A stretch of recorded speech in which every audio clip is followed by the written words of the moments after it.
Bonjour à tous et bienvenue dans cette nouvelle vidéo et où on va vous parler de nos toilettes sèches. Mais avant tout ça, laissez-moi finir et on se retrouve dehors avec Audrey. Aujourd'hui, sujet brûlant, glamour et controversé, le caca et la van life. Il faut que je l'écrive là du coup. Ouais. Ah ben on va faire ça. Blague à part, il fait vraiment beaucoup trop lumineux. Aujourd'hui, on va vous parler des différentes possibilités pour faire caca. Bah, il n'y en a qu'une. Hein. Ah oui, c'est vrai. C'est pas une possibilité. Je bois mon café parce qu'il vraiment il n'arrive pas à faire l'intro. C'est bon? Aujourd'hui, on va vous parler des différents équipements pour pouvoir gérer le pipi et le caca dans la van life. Eh bien, dis donc, un sujet vraiment passionnant. Alors oui, parce qu'on reçoit énormément de questions. Et en plus, notre expérience, depuis plus de 15 ans qu'on pratique la vie en van, en camping-car, en bus, en véhicule aménagé, Dans la nature. tout ça, on s'y connaît un petit peu. Ouais, Parce qu'en voilà. fait, on fait ça tous les jours quand même. C'est le truc dont on ne peut pas se passer. Donc on va aborder différents modèles, techniques, technologies. Ouais. On va tout vous expliquer. Voilà. Les plus connus, j'ai surgi comme ça parce que je viens de poser mon café. Les plus connus, évidemment, en France, dans les camping-cars classiques de série, on y va, c'est la toilette chimique à cassette. Ouais, c'est la base. En gros, c'est une cassette dont vous allez pouvoir tout faire dedans et que vous allez aller pouvoir vider sur des aires de service aménagées spécialement pour ça. Alors, il faut bien aller aux endroits désignés. Les toilettes en cassette ne se vident pas dans des toilettes normaux. Parce qu'il y a trop de produits chimiques. Après, il y a des systèmes à SOC, donc à aération, où on va pas pouvoir mettre de produits. C'est l'évolution, c'est la version 2.0 du caca dans une boîte. Hein, parce que, en vrai, quand on dit une cassette, ça fait un peu comme ça, chasse au trésor. C'est comme si vous devriez une boîte. Non, c'est un tupperware avec un tuyau et puis on déverse le contenu. Pour l'avoir testé en camping-car quand on est rentré en France, c'est très limité dans le nombre. Enfin, nous on est 4. Hein, Oui. voilà. Partons de la base. Nous avons 4 usagers normaux avec des transits normaux. Et on est 2 filles, 2 garçons. On va pas rentrer dans les détails, mais voilà, nous avons une utilisation, dirons-nous, normée Oui. des toilettes. Et la cassette, c'est un enfer. Et malgré le témoin, ça déborde. Enfin, de mon point de vue, Oui.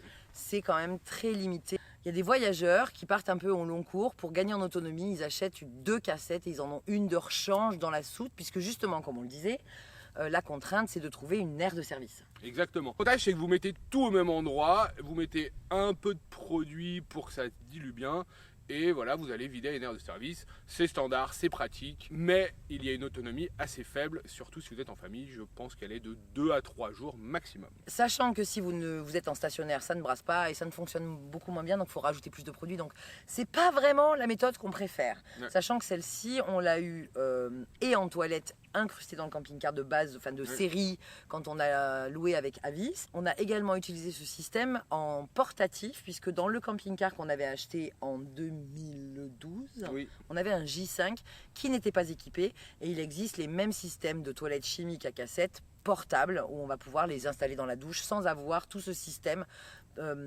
qui va relier la cassette dans la soute. Enfin, c'est tout un bazar. Sachant que quand ça déborde dans les soutes, à nettoyer, c'est l'enfer. On l'a tous vécu, vraiment. Celui qui me dit en commentaire, je n'ai jamais débordé mes toilettes à cassette dans mon camping-car, je ne le crois pas. Et ça pue. Et je trouve que ça sent pas très bon. Alors, Il y a, c'est il y a quand même des des relents. assez... Alors, pour justement éviter ces odeurs, il y a ce qu'ils appellent les toilettes SOG qui vont avoir une plus grande aération, qui vont sécher les matières, qui vont vous donner une plus grande autonomie, mais c'est pas le même prix et c'est clairement pas standard dans les camping-cars, même si maintenant c'est une option en fait. Il y a de plus en plus de personnes qui en installent et c'est quand même une très bonne alternative. L'autre technologie qui est utilisée, mais dans ce cas-là beaucoup plus aux États-Unis ou au Canada et dans certains véhicules en Europe, c'est ce qu'on va appeler les toilettes nautiques. C'est quoi un toilette nautique? C'est un peu la même chose que la cassette, mais au lieu que ce soit une cassette que vous allez prendre et enlever, c'est un grand réservoir qui est posé sous votre camping-car et qui va pouvoir accueillir une beaucoup plus grande quantité de matière en fait. Oui, alors c'est ce qu'on avait nous sur le Leica, sur Tadam, qu'on a utilisé pendant 1 ou 2 étés, Oui. puisque 1 ou 2. Deux. Je ne sais plus. Deux. Donc on a un réservoir d'eau propre, un réservoir d'eau grise et un réservoir d'eau noire. Et là, il va falloir trouver des stations qui vont être adaptées à cette évacuation. Oui. Ici aux États-Unis, il n'y a que ça. Donc les possédeurs de cassettes, ils vont vider dans le trou de ces aménagements, dirons-nous. Mais c'est vrai que la tirette des eaux noires, c'est plus compliqué de pouvoir l'évacuer en Europe. Oui. On a déjà été confronté à des situations cocasses, puisque ça te tombe sur les pieds suivant les endroits.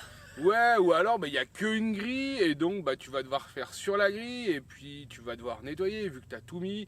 C'est pas très pratique en fait. Les stations en Europe sont très peu équipées pour recevoir justement ces toilettes nautiques. C'est pour ça qu'il y a très peu de toilettes nautiques en Europe. Sachant que nous, le Leica, c'est vraiment le contre-exemple. Et en Italie, on a beaucoup vu de grilles avec des chasses d'eau, c'est-à-dire que tu vides dans la grille et tu peux nettoyer. Enfin, il y a vraiment un système qui est beaucoup plus adapté à ce système-là. L'avantage des toilettes nautiques, pour moi, c'est que on a une capacité beaucoup plus grande. Ouais, on avait presque 40 litres, donc on tenait plus d'une semaine. Voilà, il y a 2 réservoirs. Il y a un réservoir intermédiaire, puis un grand réservoir de stockage, en tout cas dans le cas de notre véhicule. Aux États-Unis, bon là on n'en parle même pas, parce que vu le temps que ça leur prend de vidanger, c'est des gros tuyaux qui sortent directement dans les égouts adaptés. L'intérêt aussi, c'est qu'on met plus du tout de produits chimiques ou quasiment pas. Oui. Donc ça, c'est vraiment un gros plus.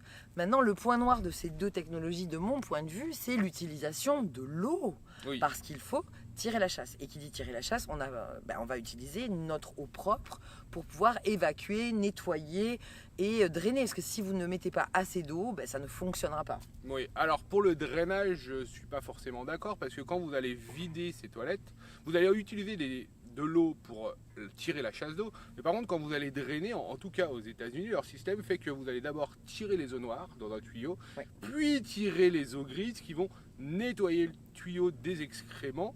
Et après, vous n'avez plus qu'à faire un petit rinçage des tuyaux d'eau grise. Oui, mais pas de ta caisse. Non. Voilà, donc ton stockage, il est jamais nettoyé, voilà. Non. Et puis tirer la chasse d'eau. Enfin voilà, il faut pomper de l'eau pour que ça évacue et que ça emmène le système. Ouais, vous êtes toujours limité. Je bois un café. Vous êtes toujours, toujours limité à votre capacité d'eau. Si par exemple il vous reste plus beaucoup d'eau, mais que vous n'êtes pas plein, vous devrez quand même aller faire de l'eau. Et généralement, là où vous faites de l'eau, vous pourrez vidanger. Vous pourrez vidanger. Mais bon, c'est toujours cette problématique. Si vous... Enfin voilà, moi je trouve que ça utilise beaucoup d'eau et c'est pour ça qu'à l'heure d'aujourd'hui, énormément de personnes passent en toilette sèche et on va tout vous expliquer. Alors, les toilettes sèches, ce qui est quand même un peu l'objectif de cette vidéo, mais il fallait qu'on explique un peu la chronologie. Il faut savoir qu'il y a beaucoup d'appréhensions, beaucoup d'a priori, que tu avais d'ailleurs. Oui. Quand on est parti en 2017, je lui ai dit, dédouanons-nous de cette technologie obsolète. Laissons les toilettes nautiques, les toilettes chimiques. Soyons libres. Voilà. Et il a dit, je suis pas prêt, non, on va continuer comme ça, on va y réfléchir, on verra. Et l'univers m'a aidé dans cette quête de la toilette sèche, puisque la tirette des eaux noires de notre système nautique t'est restée dans la main. C'est ça, un 15 août en plein milieu de la France. Donc autant vous dire que nous n'avons pas pu la réparer. Et c'est encore un inconvénient de ce système de cassettes avec des tuyaux, des tubes, des machins, de la technologie, des valves, des trucs, qui fait que quand ça tombe en panne, c'est pas irréparable, mais... Si votre système de cassette tombe en panne ici aux États-Unis et que vous êtes venu avec votre système européen, bon courage. Parce que nous, en France, un 15 août... on n'a pas pu, surtout sur des toilettes nautiques qu'il n'y avait pas. On a appelé le constructeur, on a appelé tout... En Allemagne, avec... Auf Wiedersehen, tout ça. Ça a été vraiment... Et là, on a dû prendre une décision. C'est-à-dire, elles sont cassées, irréparables en tout cas... En étant en voyage, parce que c'est ça, irréparable, t'es chez toi, tu la ramènes chez le concessionnaire, bien sûr que c'est réparable, un petit avion, même au milieu de la nature. Donc voilà, c'est pas irréparable. Par contre, dans la vie de nomade qu'on a, c'est vraiment un casse-tête, quoi. Ouais. Donc finalement, nous sommes passés en toilette sèche. Merci Mika et Aline. Petite dédicace. L'univers a cassé les toilettes, nous a envoyé des gens qui en avaient et qui savaient nous les installer. On est allé chez eux et en 24 heures, on avait un cube en bois, un seau et c'était reparti l'aventure. Exactement. On n'a pas eu... En fait, quand on pense toilettes sèches, il y a beaucoup de marques depuis qui se sont développées, qui proposent des solutions. C'est pour ça qu'on parle un peu de technologie. Vraiment, pendant... Combien de temps? Pendant jusqu'à ce qu'on prenne le temps de se poser. On est parti avec ce seau de chantier en plastique et puis un seau de sur et c'est parti quoi. C'est ça. Bon, qu'est-ce que les toilettes sèches? Pour en revenir le principe. Les toilettes sèches, c'est quoi? C'est des toilettes qui ne vont pas utiliser d'eau.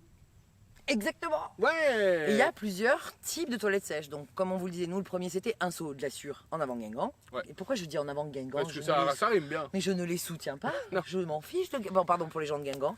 Mais voilà, donc basique, très facile à faire. Vous mettez tout dedans. Et là, c'est pas la meilleure des solutions. On a fait ça pendant longtemps. Le souci, c'est que ce sont des toilettes sèches qui sont pas sèches Non. parce qu'il y a beaucoup de matière liquide. Donc, ça va sentir un petit peu plus et ça demande, ça remplit plus vite le seau. On s'en est contenté et on a été ravis. Quand je dis que ça sent plus fort, c'est faux. On a vécu comme ça. Oui. Il faut qu'il y ait de fortes chaleurs, il faut que vraiment on soit en panne de sueur et qu'on soit un peu radin de sueur. Voilà. Mais après, tous ces trucs-là, toutes les contraintes, on va vous expliquer comment les contourner. Mais grosso modo, c'était pas un souci, mais on avait 4 jours d'autonomie par rapport à la taille de notre seau. Ensuite, on est passé avec un seau plus grand et donc on a augmenté la contenance.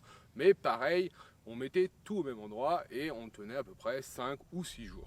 C'était un seau en inox et ça, on vous recommande vraiment cette matière-là comparée au seau en plastique. Oui. Le soleil est derrière le nuage, je reviens. Puisque nous, notre seau en plastique, au bout de quelques années, assez rapidement, enfin pas rapidement, mais on n'arrivait plus à le nettoyer aussi bien. Même si on mettait ce sac. Et finalement, on s'est dit, là, il faut qu'on commande un seau en inox. Donc, on a commandé un seau. C'était compliqué à trouver parce qu'il y avait moins de. Aujourd'hui, on trouve, mais au rapport qualité-prix, un seau d'apiculteur, 2 poignées, paf pif. Et on avait gagné un jour d'autonomie. Mais le problème était toujours les matières liquides. Donc, quand nous avons changé de véhicule et que nous avons refait nos toilettes, nous sommes. Là. Parce que nous vivons, si vous ne le savez pas, depuis maintenant un petit moment dans un bus américain, puisque nous sommes aux États-Unis. On a oublié de le dire, dis donc. Nous sommes passés avec des toilettes à séparateurs. C'est-à-dire que nous mettons les matières solides d'un côté et la matière liquide de l'autre. Le gros avantage, c'est que vous allez pouvoir tenir sur les matières solides beaucoup plus longtemps et que ça ne va pas du tout sentir. Ah, et là, c'est une révolution. Alors, le souci, c'est qu'on a perdu en autonomie sur les liquides, Oui. puisqu'on a un bidon donc de 4 litres à 4, ça ne fait pas les 24 heures. Non, il faut le vider 2 fois par jour. Alors, il faut toujours vider l'urine dans la nature ou dans les égouts. Et si vous le videz dans la nature, ne mettez pas tout au même endroit. L'urine est quelque chose de très concentré en ammoniac qui peut tuer les plantes si vous les mettez toujours au même endroit. Donc, essayez de vraiment les séparer.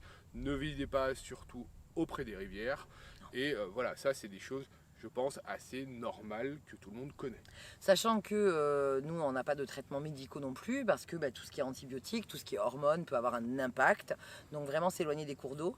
Et puis par contre, à l'inverse, si on fait bien le job de les diluer, eh bien ça entretient la nature, puisque ça fait pousser, c'est un engrais. Voilà. Donc c'est bon pour la planète. Oui. Pour les matières fécales, là et pour le vidage, qu'est-ce qu'il va falloir faire? Il va falloir faire un trou et pouvoir enterrer ces matières à une distance de 40 cm à peu près et les recouvrir de terre. Alors je sais qu'à chaque fois ça ne va pas être possible et dans ce cas-là, la solution qu'on recommande de prendre ces matières, de les mettre dans un sac plastique, voire 2, et de les mettre dans une poubelle. Vous allez me dire, ah ouais mais dans une poubelle il y a les éboueurs et tout, c'est pas cool, il peut y avoir des maladies. Je suis d'accord, mais quand vos enfants ou vos grands-parents utilisent des couches et les mettent à la poubelle, personne ne se pose la question. Sans parler des chiens. Sans parler des chiens ou de voilà que les gens ramassent les crottes des chiens tous les jours Les litières. et les mettent à la poubelle et ça ne dérange personne. Alors oui, il ne faut pas mettre vos matières fécales à la poubelle si vous le pouvez, mais des fois on est forcé et contraint, surtout par exemple si on est en ville, on ne va pas aller creuser un trou dans le béton ou dans la jardinière du parc du village, Sous le platane. et le mettre là. Donc oui, des fois vous êtes obligé de les mettre. Sachant que l'avantage de cette séparation, alors on le faisait déjà avec ta dame, et ça nous est arrivé en ville, on y reste rarement 4 jours et demi, donc en général quand on prévoit d'aller en ville, on était par exemple à San Francisco, on y est resté 3-4 jours, et bien on sait avant d'aller en ville qu'on va les évacuer dans la nature, toujours loin des cours d'eau s'il vous plaît, et ensuite on va passer nos 3-4 jours en autonomie, et puis on va requitter la ville et ça va être plus facile. On n'évacue jamais non plus ces matières-là dans les parcs nationaux, puisqu'on n'a pas le droit d'y prélever des choses ni d'y laisser des choses, c'est pas là qu'on va les vider, évidemment. Après, des fois, il peut y avoir des composts, mais généralement, ce sont des composts pour les matières organiques et il est assez difficile de pouvoir mettre vos matières fécales directement dans des composts de ville ou dans des composts parce que ce ne sont pas des composts qui sont faits pour. Oui, c'est pas la procédure. Le compost organique en ville, c'est vraiment pour les détritus ménagers, les épluchures. Ouais, les gens se disent ah mais c'est du compost parce que généralement les gens qui ont des toilettes sèches en autonomie dans des maisons autonomes font un compost pour leurs toilettes pour pouvoir le réutiliser. Mais comme c'est nos copains, voilà. Mais ce sont des composts qui sont dédiés à ça chez des particuliers et pas les composts de ville qui eux sont dédiés à d'autres choses et ne sont pas faits pour recevoir ces matières. Exactement. Autre chose, Hop là, pardon. c'est que depuis toujours, nous séparons nos papiers toilettes. On le faisait même quand on était en cassette parce que ça bloque les valves, enfin moi je trouve les trappes d'évacuation. Et c'est vrai que quand c'est rien du tout, et c'est une habitude qu'on a prise au Mexique dès 2008, c'est-à-dire qu'ils ont des poubelles à côté et ça permet justement de déposer le papier toilette. Le papier toilette, contrairement à ce qu'on pense, ça ne sent pas plus que ça. Non. Vraiment, c'est assez facile, ça s'évacue très facilement dans les poubelles et ça évite justement de se retrouver, de boucher les égouts, les évacuations quand on fait les services suivant la qualité des stations de service, parce que nous on se rendait compte que c'était ça qui bouchait, c'est le papier toilette, et que dans la nature il est hors de question, parce que même si c'est du compost, que c'est dégradable, le papier toilette prend plus de temps à se dégrader que les matières Et puis organiques. c'est pas toujours du papier toilette bio, organique, non traité, c'est du papier blanchi avec des produits qui n'est pas forcément, comme le dit Audrey, biodégradable et qui va se dégrader vite. Et puis ça prend beaucoup de place, ça peut s'envoler. Et surtout, nous par exemple avec notre seau de 30 litres aujourd'hui en séparateur, on tient plus Un bateau. un bateau. C'est un super endroit, c'est un beau launch et du coup il y a des bateaux. Ouais. J'arrive. Il est encore là.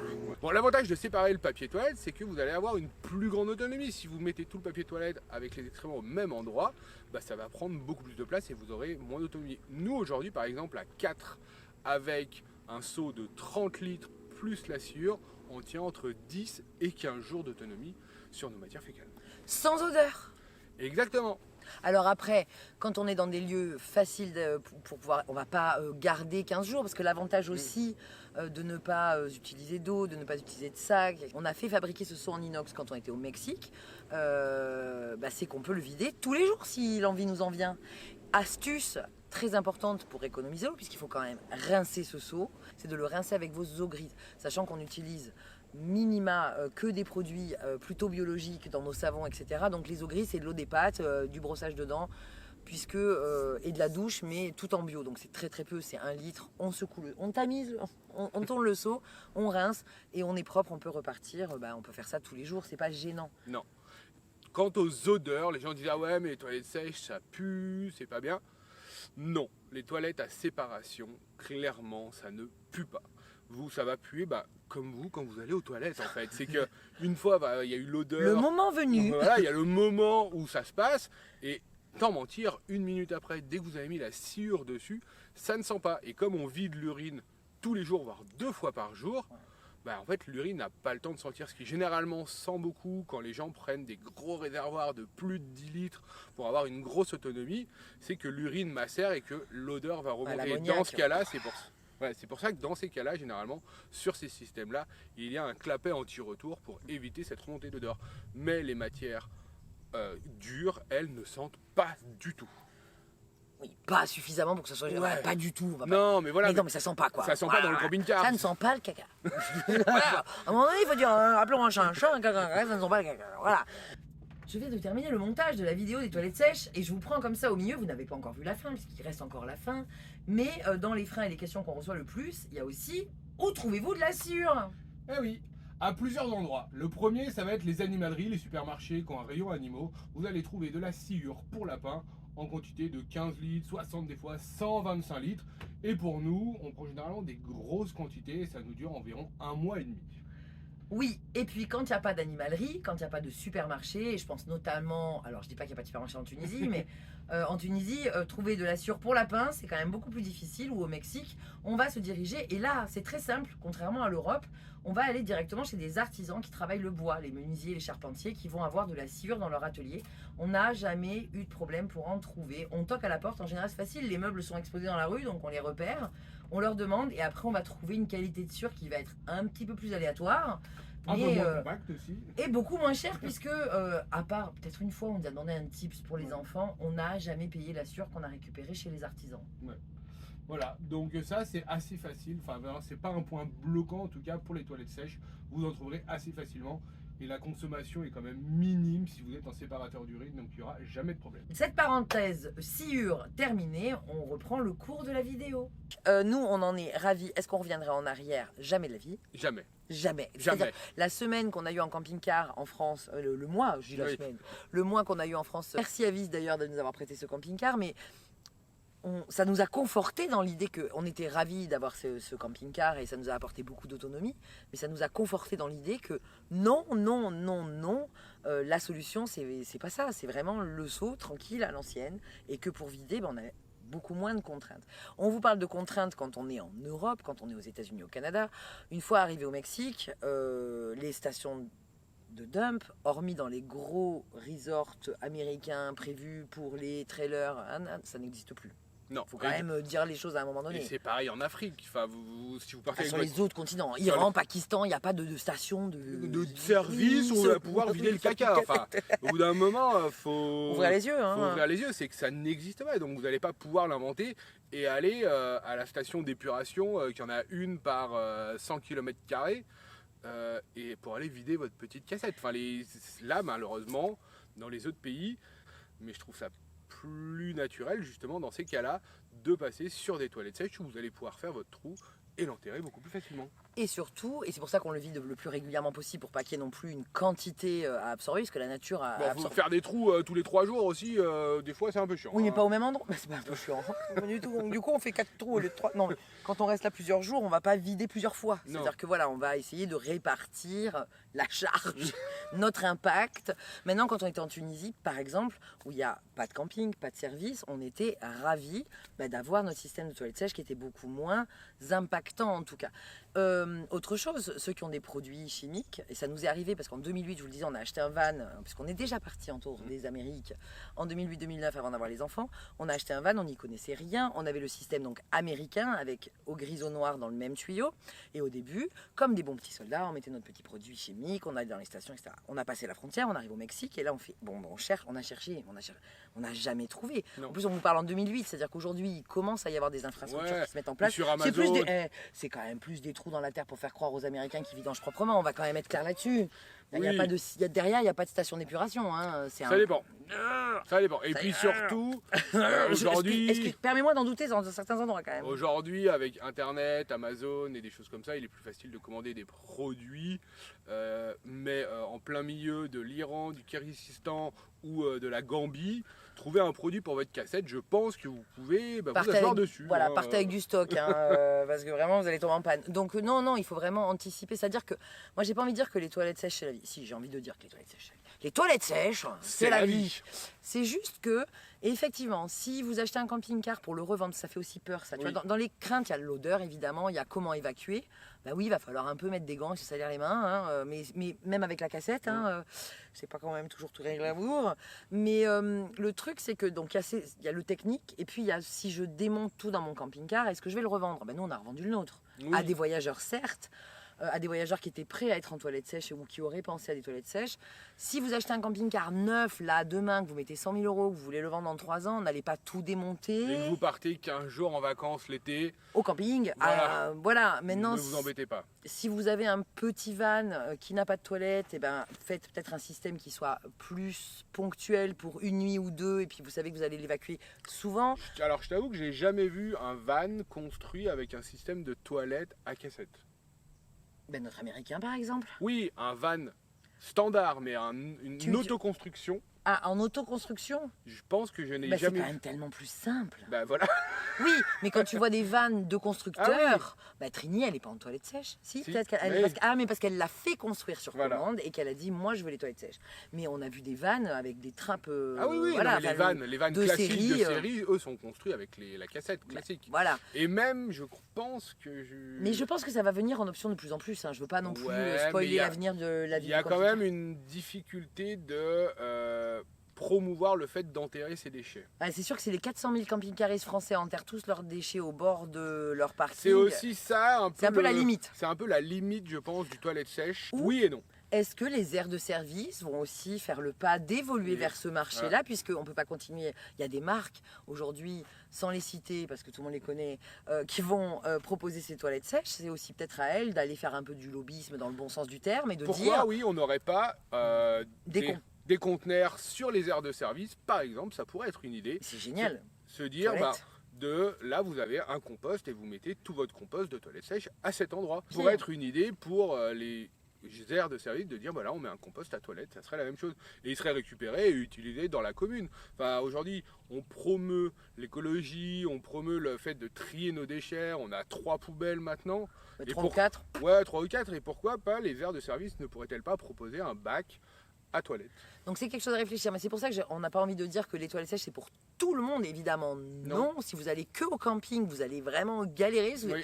Petit trou au camping? Non, mais juste, c'est mes toilettes. Non, évidemment, voilà. Maintenant, c'est sûr que pour des gens qui envisagent, c'est pour ça qu'on dit la van life, qui envisagent vraiment du voyage itinérant avec des bivouacs nature, où là, on est seul. Alors, on était avec les copains, mais on est seul depuis 3 jours. Oui. Donc forcément que notre impact, là, un petit trou derrière, vous voyez pas, c'est le bayou, voilà, enfin, c'est entre nous et la route, là, il y a... Nous, les crocodiles, il n'y a pas grand-chose. Non mais là, il n'y a pas les crocos, ils sont là les crocos. Mais entre nous et la grosse route, là, il n'y a pas d'habitation et il y a 4 km. Oui. Donc ça n'a pas d'impact. Après, on dit enterré parce qu'il y a les animaux qui peuvent aller... Donc c'est sûr que voilà, c'est une gestion, c'est une façon différente d'appréhender les toilettes. Maintenant, c'est celle qui nous semble, nous, en itinérance, la plus pratique. Même quand on doit les mettre dans les poubelles, ce qui nous arrive maintenant avec l'autonomie qu'on a, on reste jamais, bon, sauf excepté New York. Ceci étant, voilà, vidéo un peu tuto dans cette série de daily vlog qu'on continue jusqu'à la fin du mois de décembre. Et on voulait vous remercier d'être toujours aussi présents pour nous suivre. Pour nous soutenir, vous pouvez liker cette vidéo, vous pouvez nous dire en commentaire le mot du jour qui sera popo. Et puis, n'hésitez pas à vous abonner si vous voulez nous donner un petit tip, si y a le bouton merci et notre lien PayPal. Et puis nous, on va reprendre la route et on vous dit À plus dans Cactus. des bisous. Non, à demain dans À Cactus. demain dans Cactus. Allez, à plus. Des bisous. a coffee shop.